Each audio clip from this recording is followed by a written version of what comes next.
We're specialists in brand positioning for B2B companies.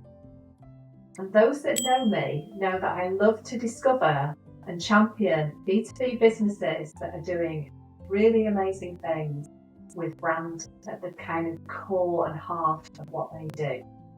So in this episode, I'm delighted to be joined by Lucy Ketley, Sales and Marketing Director at ATG Access, a business that quietly demonstrates what strong branding looks like in practice.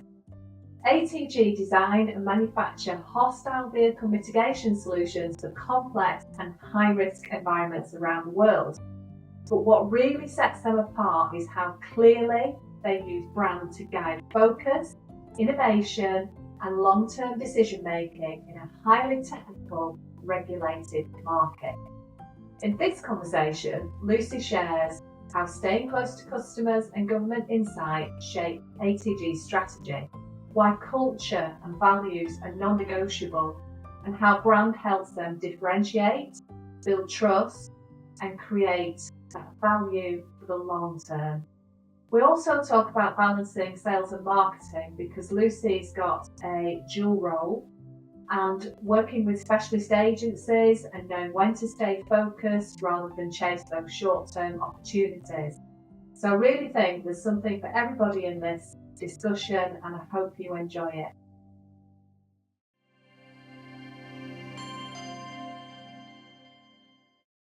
So on today's Real B2B Brands podcast, I'm honoured to welcome Lucy Ketley, the Marketing and Sales Director at ATG Access. Lucy's been with, unusually, ATG for 14 years. And I say unusually because I don't meet many marketeers who've been in the same business for that long. So congratulations on that.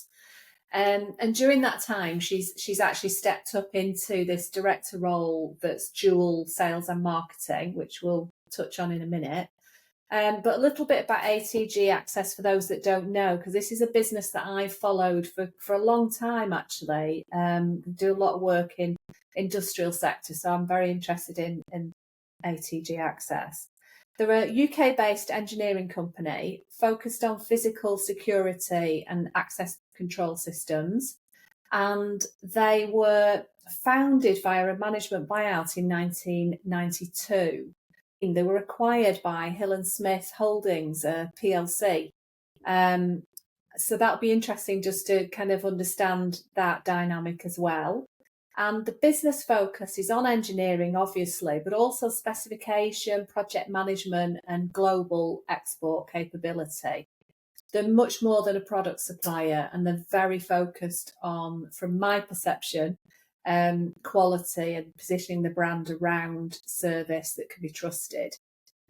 So what I'm hoping we're going to cover in this podcast today is something around the role of being a sales and marketing director, dealing with different stakeholders in a business and having that responsibility for delivering the numbers, but also what's beneath the brand and how you've actually managed to really build this into this market leader in the quality and the service that you have. So welcome, Lucy. Lovely to have you on. Can we start then? Because I'm really intrigued by this dual role that you've got. So a lot of marketeers today are very led by the board who want lead generation. They want very tactical work from their marketing teams. And you're in this very fortunate position where you're responsible for both the marketing and the sales. So it'd be really interesting just to hear how that role came about for you and how that impacts the kind of marketing approaches that you take, knowing that you've got to deliver the numbers at the end of the day as well. Yeah, of course. So I think it's quite unusual. I've been a marketer since I went to university at the age of 18. So I studied marketing management. So I've always known that I wanted to do marketing. I've always had a marketing focus, as it were. Never had much interest in sales. But actually, when I joined ATG, you realise how closely intertwined the marketing and sales teams should be. And actually, that creates more effectiveness, I think, when it comes to client delivery, client satisfaction, client focus. And I guess it helps teams live and breathe the brand and just remember who you are and why you exist. I'm a big believer in the why are you here? Yeah. What's different?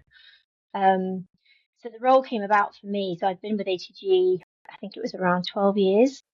And actually, the previous sales and marketing director left to pursue a new opportunity and actually works for one of our customers now, which is nice. We still work together. And I had been there 12 years. I had a really good understanding of our customer base and also our team. And it was kind of a natural progression, if you like, for me Right. to consider this and maybe take this role on. And obviously, I was very nervous to start with because, sales, I hadn't sat in front of a customer and sold anything. And I'm a big believer that, can you really lead a team if you haven't actually sat and sold anything? Can you understand the pressures? Can you lead from the top if you've not been there and not walked in their shoes? But actually, what we've found is it's very effective because actually it gives you that two hat approach where, yes, you still have your mind on the brand and the why and why do you exist and what your purpose is, but also you have a real commercial drive. So, for instance, any suppliers that you engage with through marketing services, you know that you've got real pressure on the return on investment. You need results essentially. Right. So Yeah. actually, I think having that understanding and that kind of close intertwinement between sales and marketing actually works very well. It's difficult to manage the different time pressures, if you like, but Mm. I think it's useful. It gives a useful insight, and I think the two are so intertwined actually when you really get into it. Yeah, it's really interesting. So many marketing teams struggle to get that connection with the sales team, and it feels often I find in businesses that marketing is second fiddle to sales. So it's Yeah, exactly. actually hearing that perspective. I can imagine it puts you right at the forefront of customers as well, doesn't it? Which is the Mhm. other element of marketing. Yeah. Yeah, and when I took on the role, there was a bit of a discussion about what the job title should be, what the job focus should be, just because it was Mm, quite a change for me, quite a shift for the board as well at ATG. And it was a conscious decision to make me marketing and sales director rather than sales right. and marketing, um, with the view that the focus would still very much be marketing led, client approach led, and delivery led, and that Yes. remains today. Yeah. Brilliant. Thank you for that. So let's start then by talking about ATG Access, how it was born and what the vision was for the business. Yeah, of course. So it's a bit of a well, I love the story to be honest. So we've been going for 35 years now, as you alluded to into the introduction. So we started off as VPSP, and that it stood for Vandal Proof Security Posts. And essentially, that was driveway security bollards in the northwest. Yes. There was a spate, unfortunately, of vehicle theft in the northwest. We had some clever engineers working in a workshop under some stairs in a shared workshop space, and they came up with some designs and a product to sell across the northwest, which was VPSB. And that business then soon became still VPSB, but renamed to Vehicle Protection Security Posts, Yeah. to cover a wider remit of things that we wanted to do. So basically, VPSB got bought by ATG Group, Right. and ATG Group focused on essentially creating control systems for industrial applications. And also a part of that group was ATG Airports, and ATG Airports still exists to today. Right. And that was, I guess, that merge was very much the start of our kind of engineering prowess, I'm going to call it. Um, Mm, reason being is because of the amount of automation and the controls that we were dealing with, that marriage between the bollard system and the control system was a perfect marriage to create a very reliable, well thought out, well designed automatic bollard system. yeah. Um, and actually, the affinity with ATG Airports at the time was very useful because when we were talking to clients about the idea of putting automatic bollards in high profile areas, public areas, or even highways, which hadn't really been done before that point, our sales patter, if you like, was, well, if we can bring a aeroplane safely down from the sky, then I'm sure we can get a bollard to move up and down safely. Yeah. And that kind of confidence, engineering prowess, and just attention to quality, I guess, in the things that we were delivering to clients very much rung true. And it was that age-old referral and repeat work through recommendations and also through happy clients, essentially, that really got Right. us started and moved us along the way, to be honest. So the automatic bollard world grew for us when we set up something called LARBUG, which sounds very dry, but it was the Local Authority Rising Bollard User Group. Yeah. And we soon realised that councils were very nervous about putting automatic bollards into their highway systems because it hadn't really been done before. And if you think about all the stakeholders that interact within a city centre, it's no mean feat or project delivering something that everybody knows about, everybody's comfortable with, and can be transacted through safely. So the successful pilot councils in the day, which ended up being Manchester and Cambridge, very much helped us because they realised that actually other councils were probably a bit cautious, a bit reticent maybe, and actually what they Okay. wanted to hear from was other councils that had the same requirement for safe operating in city centres, but hadn't been through the experience of actually inputting automatic bollard systems Mm. safely. So actually They wanted hearing it to be from proven, didn't they? Yeah. exactly. So hearing from other councils, other experienced individuals within that sector really helped ATG. So creating that forum was actually a really, really powerful thing in the day that we did and that we facilitated. And it was client led. And it's again that client led partnership approach, which has constantly stood us in good stead, really, and is a big part of our brand and who we are today. So then it wasn't too much of a leap then from that position to putting bollard systems very reliably into busy city centres to then responding to threats and change of threat in the early Mm. 2000s when actually we needed to go forward and impact test one of our automatic bollards to see whether it could withstand hostile vehicle attack. And that was, it sounds quite a leap, driveway security Mm. to counter-terrorism, but actually it was quite a logical journey when you trace it back from the start to where we are now. Yeah, so I guess really what you're saying there is obviously the engineering prowess was there from the very beginning because of what you've been doing in airports, but also you're listening to customers all the time, and as the opportunities and the needs are rising and changing, you're following that, aren't you? And Yeah, working with the customer to shape how you do that and improve the model and get the yeah, trust.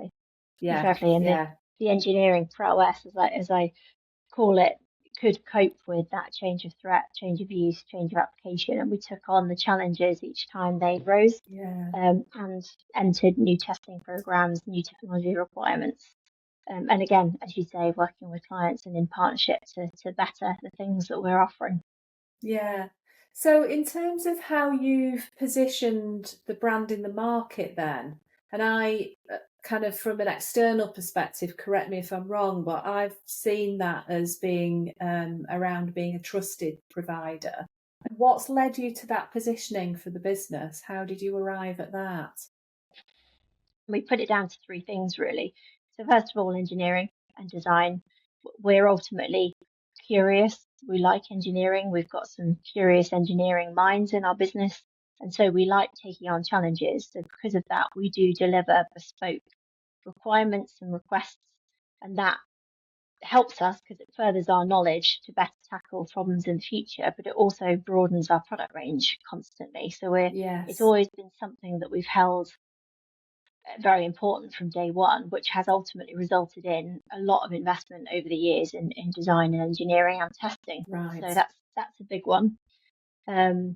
Quality and client delivery. So it's always in partnership. So any large contract that we've got, it's never just take the order and supply it and don't think about it again. It's, we do the drawing work, we do the layouts, we very much hold the client's hand throughout that design process. And Yeah. that then means that you end up with a fully deliverable solution, which takes out, I guess, a lot of the fear and a lot of the risk in that delivery. Having international manufacturing helps clients around the world, so they feel that wherever their project is, wherever the client is, they get fantastic support from ATG. And having that full scale design right the way through to after sales and servicing. So a lot of the times when people are ordering automatic bollard systems, just to give you an example, the actual operating methodology is a bit of a dark art to some people, and they worry that if they make the wrong decision, they're stuck with a system that isn't easy to operate.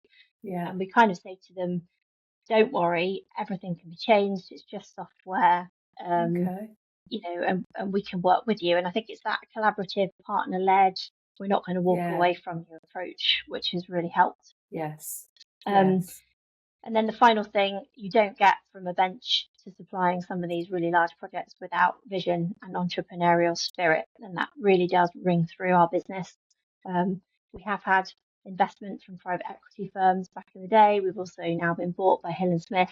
So despite the fact that we've had these various different, seismic commercial changes, that ATG spirit absolutely lives on to today. And that is the reason ultimately that I am here 14 years on, because you just don't meet a team like we have here at ATG very often. And when we're interviewing for new roles, we very much say, what's the attitude? What's the spirit like? You can't teach that. So, don't worry about the qualifications. We'll sort that out later. If we get the right attitude and the right spirit, we'll sort the training out. Everything will be fine. But we just need to find that person with the right attitude and spirit. And that has epitomised ATG, really. Love that. There's always, it's fascinating with a lot of successful businesses, all successful businesses. There's that cultural piece that you can't make it up. It's just a combination, isn't it, of different people, particularly coming from the top, who really emanate how they want things done and make things happen. And listening to you today, it just reminds me of all the best independent businesses generally who are very entrepreneurial, and they kind of just go and figure things out and get it done kind of organisations. But obviously you've got this PLC layer to it now. So what's been the impact of that on how you've delivered and innovated and come up with new ways of working?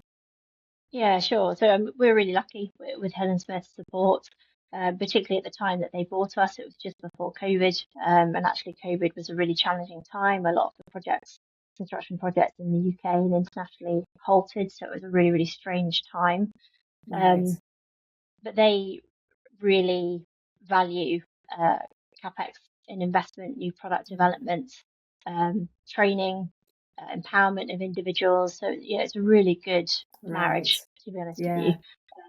Their whole business model is to kind of keep different business entities running autonomously. So we very much remain ATG and all the fantastic parts of ATG, but we have the strength and all the wonderful things about Hill & Smith underpinning us.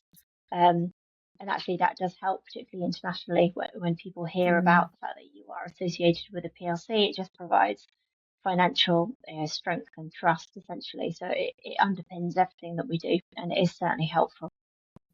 And just kind of going back to the start, really, when we're talking about sales and marketing, I'm just intrigued how you manage your marketing in terms of looking after the short-term tactical elements that you need marketing to deliver to help with the growth and sustainability, but also the kind of how you build long-term value in ATG Access as a brand as well for the PLC and all the stakeholders. How do you balance those two things? Because short-term, long-term, there's a lot of debate in B2B over this. Yeah, I mean, I think it's just making sure that we are true to our principles. And every so often, we might run away a little bit with our ambitions, and actually we remind ourselves who we are and what we're trying to achieve. And so we do sometimes challenge ourselves to overstretching or maybe doing things that wouldn't necessarily be our wheelhouse, if you like. And we've not been afraid to say no sometimes as well, if it's kind of off brand or out of vision or value. So I think it's just constantly reminding ourselves who we are. And then in terms of the short term, so there's always more to do. Always, you could be working 24 hours in every day, and there's always more to do. So it's about, I guess, being continuously strategic, particularly the amount of territories that we operate within.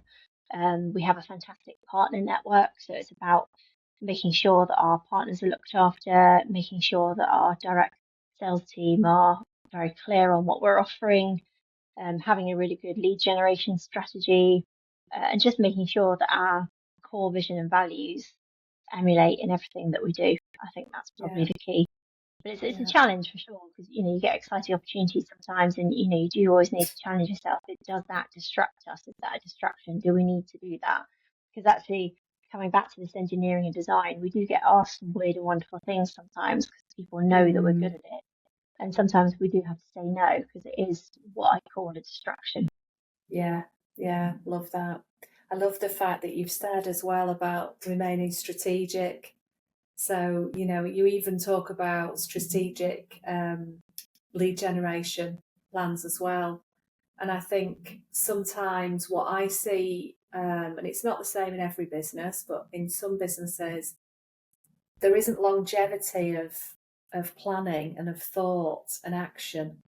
And that could be a combination of market pressures just at the time, kind of push you down a route to make money today rather than thinking about the longer term impact of that tomorrow.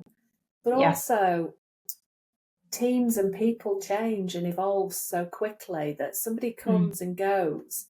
They're coming to, certainly in a sales scenario, achieve their target, and they're not necessarily thinking about the longer term future and impact of it.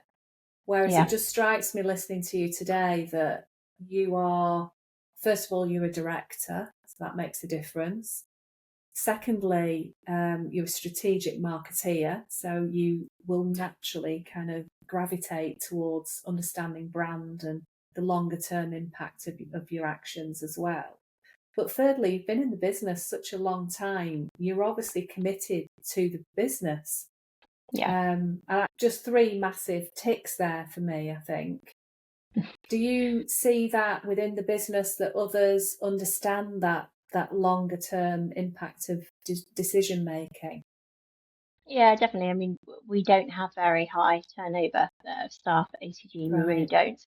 So we've got, our senior management team and also our board of directors, have all been with us 5 years, 10 years, sometimes 30 years. Particularly our chief engineer, he's been with us for 30 years. I've got a fantastic lady in my sales team who's been with us for over 30 years. So these people have very much come on the journey, the ATG journey. And, I'm privileged. I feel like I still feel young sometimes, like I've only just joined them. I'm halfway through. I just joined them halfway through, so I'm always catching up. We've got some wonderful people who, like myself, I guess, and it's, call it sad, call it something else, but live and breathe what we do. And I think we've got a business full of people like that, and that comes very much back down to this ATG spirit. It's quite addictive. And I remember having a conversation with our regional sales lead for the Middle East, a chap called Zachariah Demadash, and he's relatively new in the scheme of things. He's been with us 3 years, I think now. And we were facing an incredibly difficult project in the Middle East. It was very frustrating. We weren't getting any feedback. And I called him just to check he was okay. And he said to me, yeah, I'm absolutely fine. I'm on call all weekend. If you need anything, please let me know. And I was saying, are you sure? You need to have some time with your family. And he went, Lucy, I love it. Just call me anytime. I absolutely love it. And I just thought we've got lots of people like that in our team. And it's wonderful. And in fact, it's a very difficult formula to create. And, I couldn't necessarily put my finger on how we've ended up in this situation or what's driven it. It's definitely something that we need to protect at all costs, because if you said to me today, Lucy, go and start your own business, can you please create this exact culture in your new business? Impossible. How would you do it? What is that recipe for success? It's very difficult to put your finger on. Very true. There's some magic in there, and it sounds Yeah, to me like you've got core values as a group of people, as an organisation that you're absolutely sticking to, and honestly, not everybody does that. But also, because you're doing that, you're attracting people who share those values and believe in that method of working. yeah, Um, and possibly it'll help you attract the right customers as well, who value what you do and potentially. will listen and will Yeah, partner with you and collaborate and all of those lovely things that yeah, end up delivering the best outcome for them and for the business as well.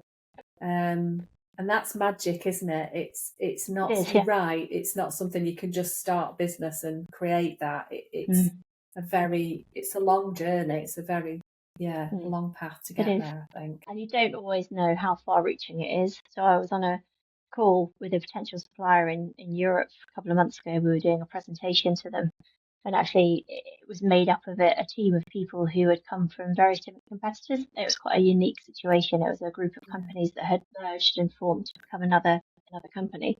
And there was a lady there who'd been in the HVM industry for over 20 years.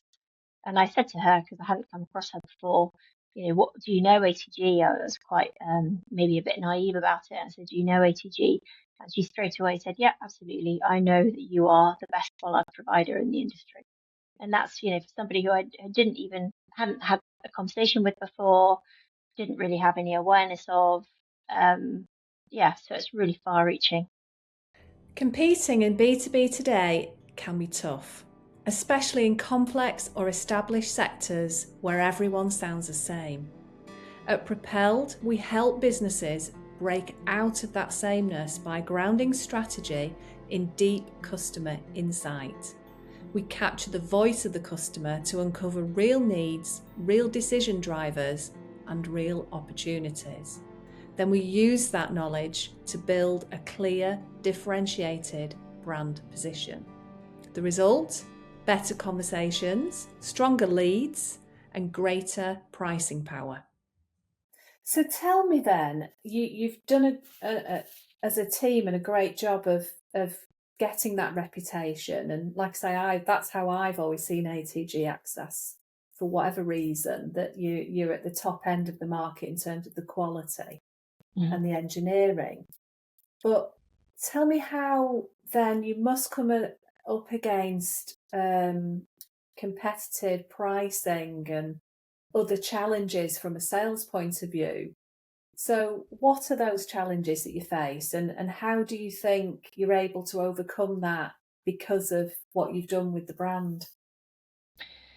Definitely. So particularly at the moment, the economy is challenging, not just in the Yeah. UK, but wider afield. And actually in the UAE, we're seeing a lot of projects be value engineered. We're seeing a lot of pressure on Okay. competitors coming from new territories, which really got a hold during COVID, invested in testing, and have launched a load of products and actually are putting a lot of pressure on us in terms of price.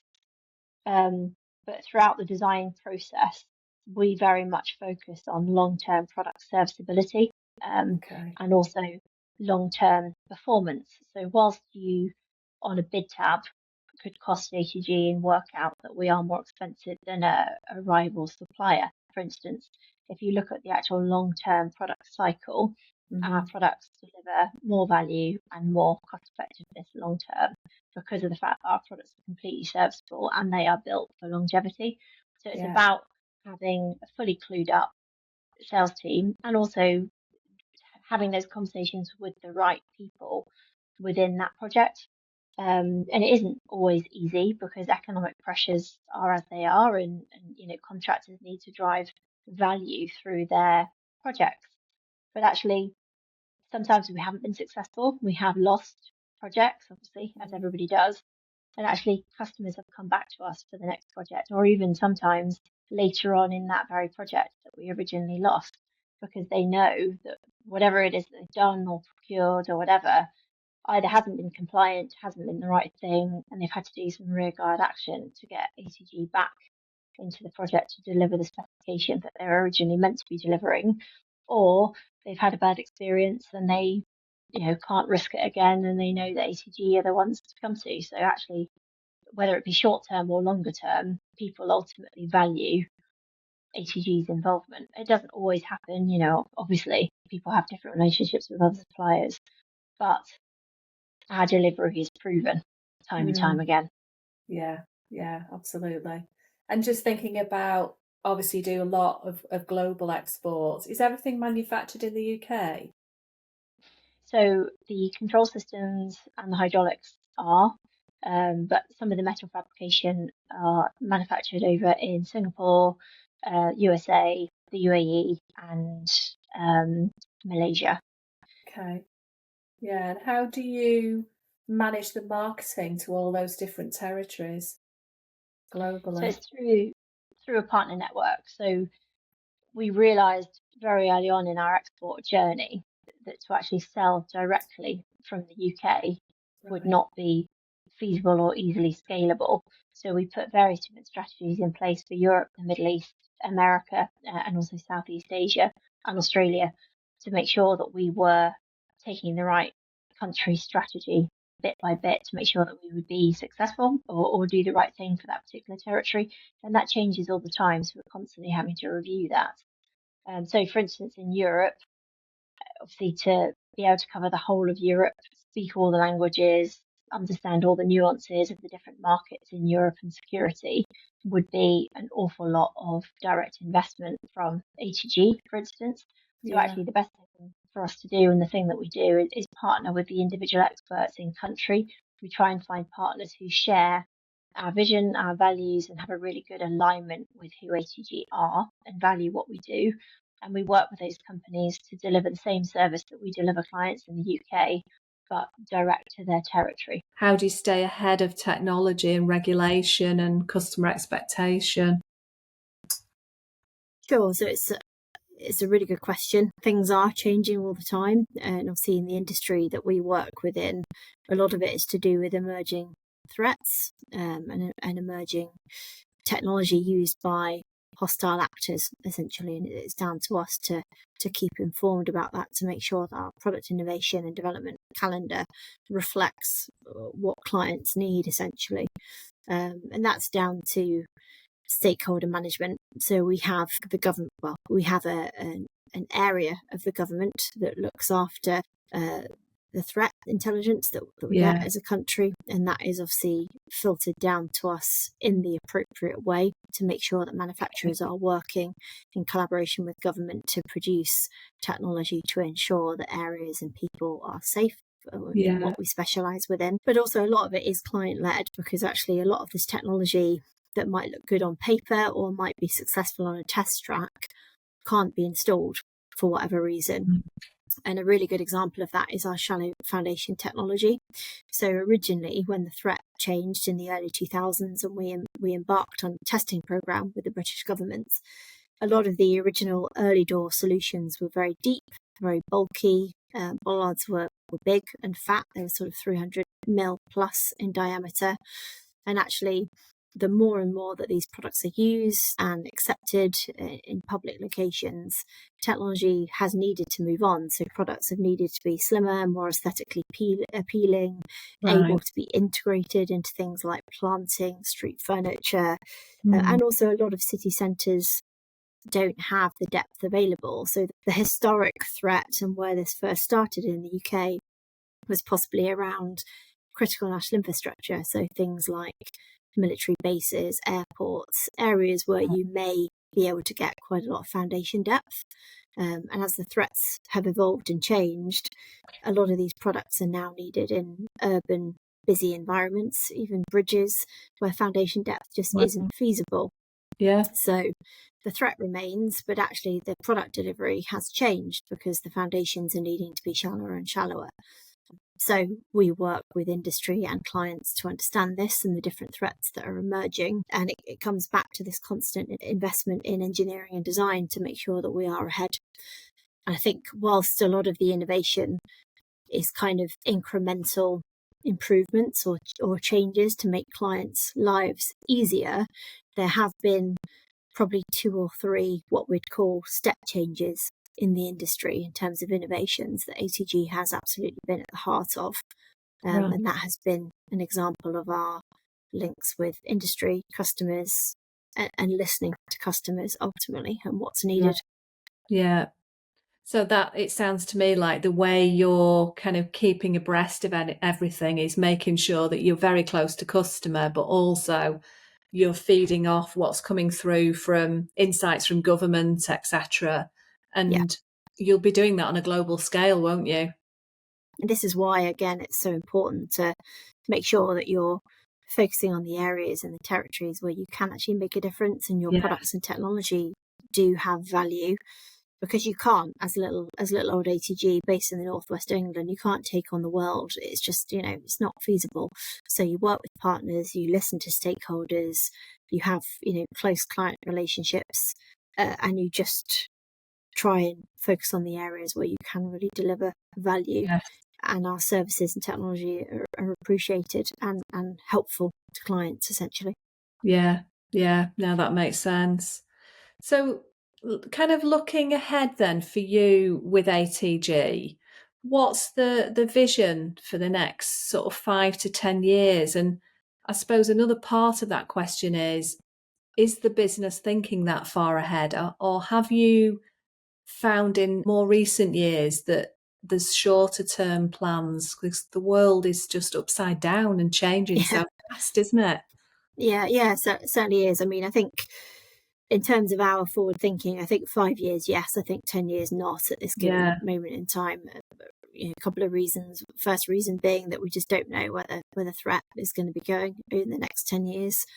Things could be very, very different in the next 10 years. And obviously, with there's a few key things that are happening in our industry which might change things. So first of all, the Protect Duty, which is looking to go ahead in the UK, and that will change possibly how far risk analysis maybe reaches and the different clients that are then having to think about that. So it's certainly challenging at the moment, with the various different economic, geopolitical situations around the globe, for sure. So again, what we can focus on isn't this piece about not getting distracted, focusing on our core values, focusing on what we do, where we can deliver value, making sure that our partners align with those values, making sure that we're not complacent over that. So we have a really good client delivery, whether somebody's based in Germany, whether they're in Norway, whether they're in the UK or the Middle East. And making sure that we remain very well linked into those crucial stakeholders, like the government delivering information on threat and any changes in threat, working with associations such as the Association of Security Consultants, a lot of knowledge in there that can be tapped into to try and help inform where we're going, where things are going and projects are moving, and also just working with strategic partners to make sure that we stay ahead. It's not easy, and things are certainly challenging, more challenging than they were maybe 5 years ago, but it's just making sure that we don't get distracted, and we do, whilst we move forward and not backwards, we do remember those core values and make sure we're making the right strategic decisions based on those core values and who we are and what we can actually deliver. Yeah. And can I ask you just a little bit about the kind of practicalities of your marketing in particular? Have you built an in-house team, or do you work with external providers, and how does all that work? So a bit of both, to be honest with you. So we do have a very lean marketing team. So at the moment, it's my colleague Erin, who's our marketing coordinator, and then it's myself. And then we work with external agencies. We've got a really fabulous PR agency who we've worked with for many years, and also we work with external digital marketing providers as well. We have the expertise to make sure that we are delivering campaigns and lead generation tactics strategically, but we maybe don't have the expertise in-house to make sure that those campaigns and those lead generation ideas are being delivered, basically. So we work with externals to ensure that that's done right and by the experts in that field. Brilliant. The reason I'm asking this is obviously the landscape's changed a lot, as you'll know, for agencies, but also in-house teams as well. Mm-hmm. What do you think are the key things that, if you're going external for any creativity or delivery, what do you think are the key things that agencies and freelancers as well, of course, should be bringing to a client today that you wouldn't do in-house? So I think the main things for me are niche expertise. So, as I used to do what I call the nitty-gritty coal face of marketing for ATG day to day. I can't and could never be an expert in absolutely everything. So I think it's always been my job to look after the vision and where we need to be, and to make sure that we're spending our money wisely to achieve that end goal. So from suppliers and providers, I think one of the key things that I look for when I'm onboarding a new supplier or thinking about working with them is their view on the commercial element. So it's one thing to think, just to give you a really simple example. So I have a love-hate relationship with email marketing. I really struggle with it sometimes. And that's because of what we do. And I just still don't really believe that it's got too much of a place in what we specifically do, because of the high value knowledge of the people that we're actually wanting to engage. Email marketing just wouldn't be the right tactic for me.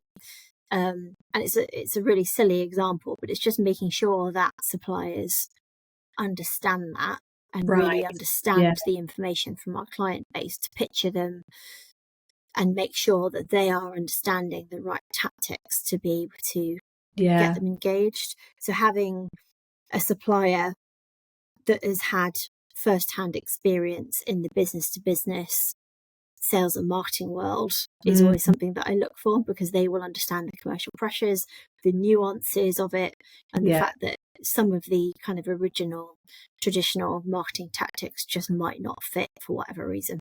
No. So they need to understand the business, and they need to understand the customers to be able to commercially think what's the best use of that budget, don't they? Yeah, definitely. And the second thing I think for me is to challenge me, because again, I'm not the expert in everything. I've now got two hats on, the sales hat on and the marketing hat. And although the marketing hat should always be longer term, the sales hat tends to be quite fast paced and in the day to day. And it can be very distracting at times. So I think having a supplier that is, I always say to the suppliers that we work with, please challenge me. If you don't agree with me, if you think I'm making the wrong decision, don't just sit there and say yes. Please challenge me. Because I'm not the expert. I want them to challenge me on that. And you both I value that right outcome for the business, aren't you? So absolutely. I mean, I've always said that the best thing that an agency can bring is perspective. It's really important though, isn't it? Because you get so close to the day to day, you can be too close in on it and you lose that perspective. So absolutely. I just thought it was good to ask that, because I think people listening will be wondering how you'd actually deliver all of this marketing alongside the sales. And it's good to hear that there's still a role for those niche specialists to supplement what you're doing, but to understand how they approach that and what's important in B2B, because it's hugely complex, isn't it? With all the definitely. I mean, fresh ideas as well, because again, somebody who's been in the business 14 years, it's both a blessing and a curse. So there is a bit of a, and I try and challenge myself on it. I try not to become a dinosaur. But there is a bit of a mentality of, well, that's never worked, so why are we going to do it? And actually, whilst that's good to have that perspective and to know that I've tried it and maybe it hasn't worked, times move on, things are different, tactics change, people change. And so actually having somebody with fresh ideas, great. And that's something definitely worth its weight in gold.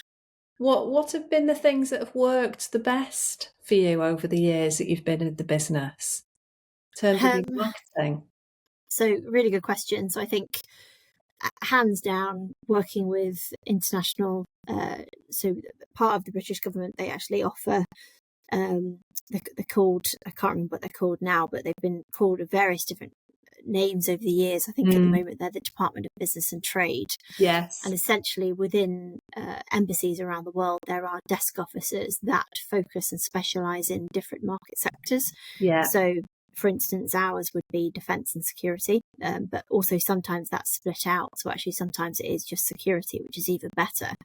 And it's working with those in market leads to essentially produce bespoke events within British embassies abroad to create CPD knowledge transfer events that are kind of delivered at a very, very high level. And it's also realizing that people aren't going to take out a whole morning of their time to come and listen to a bollard provider. It's just not going to happen, But if you tie it up with somebody there to talk about risk, a leading security consultant in the field, again, it's working out who your customer is and delivering value to that customer and realizing that they're not going to give up half a day to listen to you talk about bollards. Yes, we're very passionate about bollards, but we also have to realize that other people might not be. It's about creating value, tailored events, high profile, people, and actually getting a personal invite from the British Embassy in Oman, the UAE, wherever it may be, to your desk. It is actually a really powerful thing.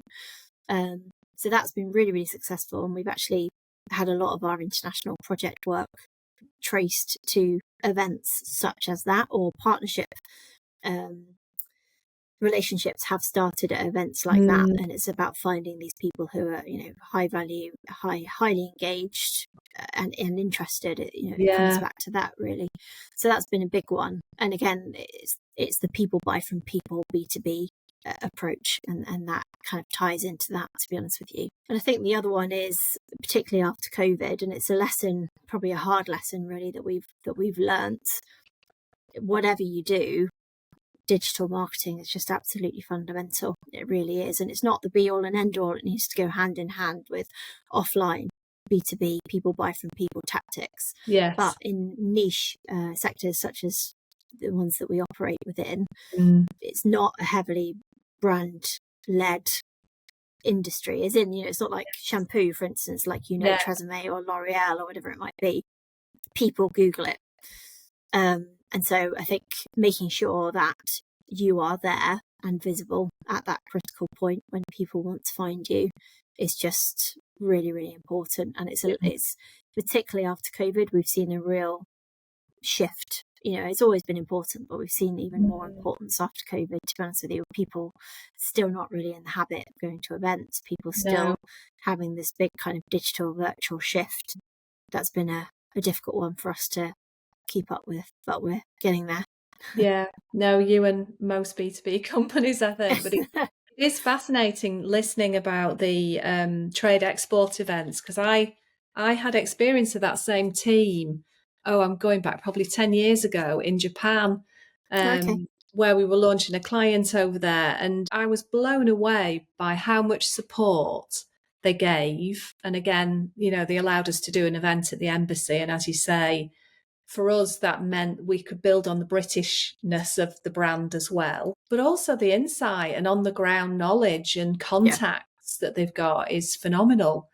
So you've taken me back there. It's good to hear it. And I do think that whilst the digital marketing is critical, and you're right, people literally know what they want to buy in B2B and they're looking for the suppliers.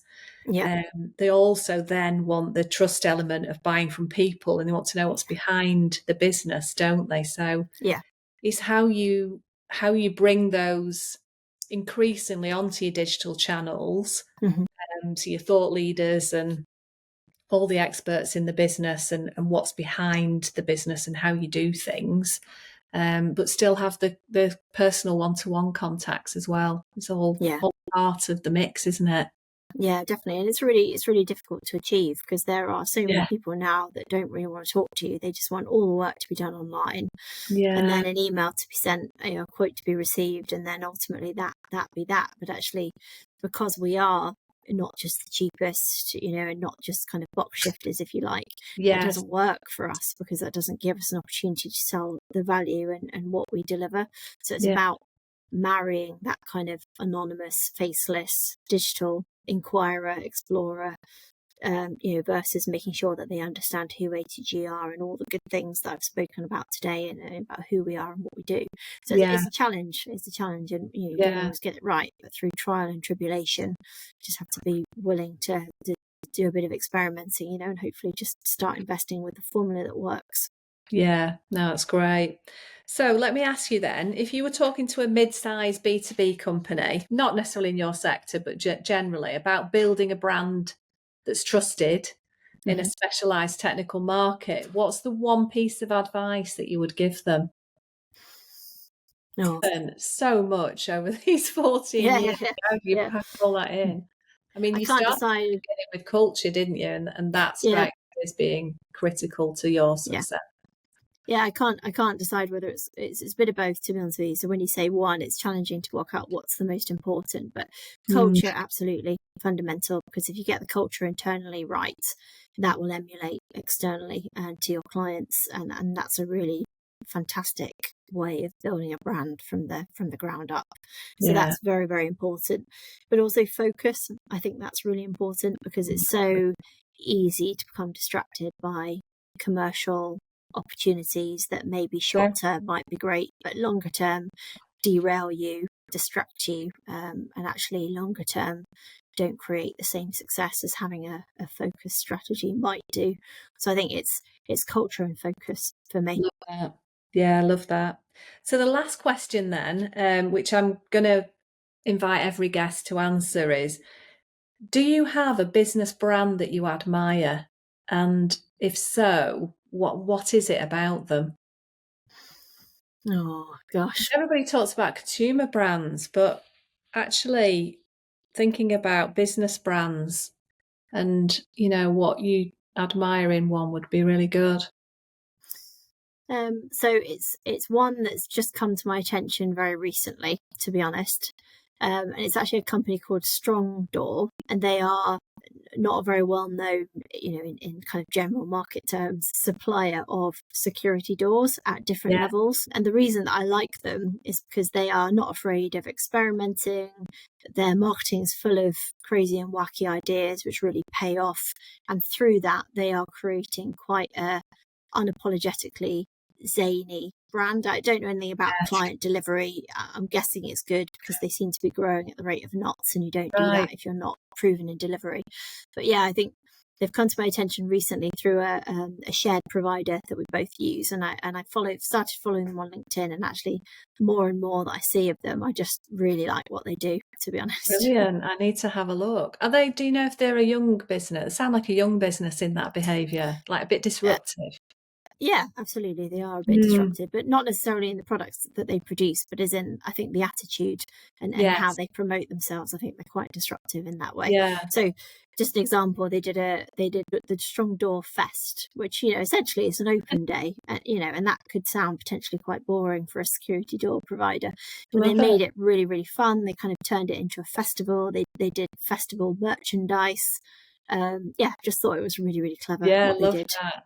Yeah, I'll definitely check them out. It's really good. Thank you so much.